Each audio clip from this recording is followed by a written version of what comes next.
Big boss വീട്ടിൽ കഴിഞ്ഞ ഒരാഴ്ചയുടെ മോഷണങ്ങൾ കുറേ ഉണ്ടായിരുന്നു. എന്നുവെച്ചാൽ എല്ലാവരും ഇപ്പോൾ പവർ ടീമും അല്ലാത്ത ആൾക്കാരും അവരുടെ നിലനിൽപ്പിന് വേണ്ടിയും അല്ലാതെ ആയിട്ട് തന്നെ പല കാര്യങ്ങളും മോഷ്ടിക്കുകയും അതൊക്കെ കഴിക്കുകയും ചെയ്യുന്നുണ്ട്.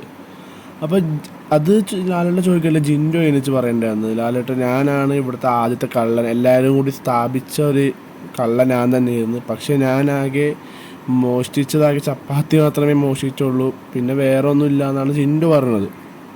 അപ്പോൾ ജിൻഡോ അതിൽ കൊണ്ടുവരാൻ നോക്കുന്നത് ഞാൻ മാത്രമല്ല, ബാക്കിയുള്ളൊരു കള്ളന്മാർ തന്നെയാണ്. എന്നെ പറഞ്ഞവരെ ഇപ്പോൾ വീണ്ടും അവന്മാർ തന്നെ കള്ളന്മാരായിരിക്കുകയാണ്. പിന്നെ ജിൻഡോ പിന്നെ കള്ളം പറയാൻ വേണ്ടി കള്ളം പറയും.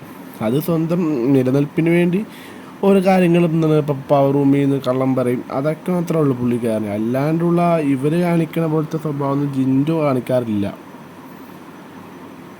ഇന്നലെ ലാലേട്ടൻ ചോദിച്ചപ്പോൾ ജിൻഡോ പറഞ്ഞിട്ടുണ്ടായിരുന്നു, ഇവരെല്ലാവരും ഫസ്റ്റ് വീക്കിൽ തന്നെ ഇവരെല്ലാവരും കൂടിയൊക്കെ നിനക്ക് കള്ളെന്ന് പറഞ്ഞ് സ്ഥാപിച്ചാണ് ജിൻഡോന.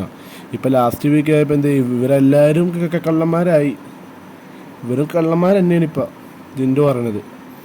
അപ്പോൾ ജിൻഡോക്ക് കറക്റ്റായിട്ട് എവിടേക്കിടെ കൊടുക്കണം, എവിടെ അടിക്കണം, എല്ലാം ഫുൾ മൈൻഡ് ഗെയിമാണ് ജിൻഡോ. എല്ലാം കൊണ്ടും പക്ക മൈൻഡ്. ഇന്നലെ രതീഷ് പറഞ്ഞില്ലേ, എല്ലാവരും ഈ പൊട്ടനാണ് മണ്ടനാണ് വിചാരിക്കും, പക്ഷെ ആൾക്കറിയാം എങ്ങനെ കളിക്കണമെന്ന്, എന്തൊക്കെയാണെന്ന് അറിയാം. ആ കൂടുതൽ ഏറ്റവും ബുദ്ധിപൂർവ്വം കളിക്കുന്നത് ജിൻഡോ ആണെന്ന് രതീഷ് പറഞ്ഞിട്ടുണ്ടായിരുന്നു. അതുപോലെ തന്നെയാണ് എവിടെ അടിക്കണമെന്നും എവിടെ കൊടുക്കണമെന്നും ജിൻഡോക്ക് അറിയാം. ഇന്നലെ റസ്മിൻ്റെ ഒരു അടി കൊടുത്ത്, നോറൊക്കെ ഒരു അടി കൊടുത്ത്, എന്തൊക്കെ കള്ളം പറഞ്ഞുള്ള പുള്ളിക്കാരൻ അറിയാം എന്തൊക്കെ ചെയ്യണോ എന്തൊക്കെ വേണമെന്നൊക്കെ. പിന്നെ എല്ലാവരും ജിൻഡോ ഭയങ്കരമായിട്ട് കള്ളം പറയും എന്ന് പറഞ്ഞ പ്രശ്നം ഉണ്ടായിരുന്നു. ശരിയാണ്, ജിൻഡോ കള്ളം പറയാറുണ്ട് നല്ലപോലെ. എന്താ വെച്ചാൽ അത് നിലനിൽപ്പിന് വേണ്ടി മാത്രം കള്ളം പറയുന്നത്. അത് ഒട്ടും നല്ലതുമല്ല മോശമെന്ന് പറയാൻ പറ്റില്ല. അത് ഓരോരുത്തർ ഇതനുസരിച്ചിരിക്കും. എന്താ വെച്ചാൽ ജിൻഡോ പവർ ടീമിലിരിക്കുന്ന സമയത്ത് തന്നെ സിഗരറ്റ് സ്മോക്കിംഗ് ഏരിയയിൽ പോയിട്ടൊക്കെ നിനക്ക് കിടന്നുറങ്ങും. എന്നിട്ട് ചോദിക്കുമ്പോൾ ജിൻഡോ പറഞ്ഞത് ഞാനല്ല. പട്ടി ഒരുക്കുമ്പോൾ എല്ലാവരും ചോദിക്കുമല്ലോ, അപ്പോൾ ജിൻഡോ അല്ല എന്നാണ് പറയണത്. അത് സ്വയരക്ഷയ്ക്ക് വേണ്ടി. അല്ലെങ്കിൽ അപ്പോൾ പവർ റൂമിൽ എത്ര പൊസിഷൻ നിൽക്കുന്ന ഒരാൾ ഇങ്ങനത്തെ തെറ്റൊക്കെ ചെയ്യുമ്പോൾ അതനുസരിച്ച് ശിക്ഷയും പ്രശ്നങ്ങളൊക്കെ ഉണ്ടാവും.